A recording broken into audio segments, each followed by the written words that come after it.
Jaruma a masana'antar Kannywood, Umma Shehu tana ɗaya daga cikin jaruman da suka kwana biyu suna fim, wayan daga dukkan alamu tun da suka faro fim suna fitowa 'yan mata zuwa matan gida, da alamun zuwa shekaru na gaba in suna masana'antar ta Kannywood su ne za su fito a cikin iyaye.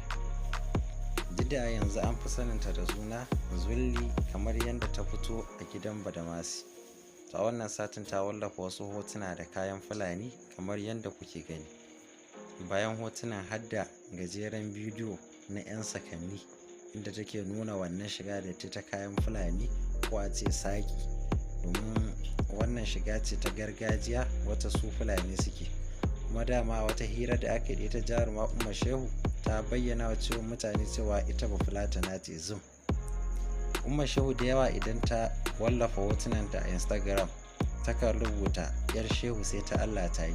Shin ko me hakan yake nufi? Ga dukkan alamu in kaga mutum yana irin wannan lafazan to ba mamaki ko akwai wasu mutane da yake takun saka da su ko suke yi masa kallon hadarin kaji yake so ya nuna musu ba su isa ba.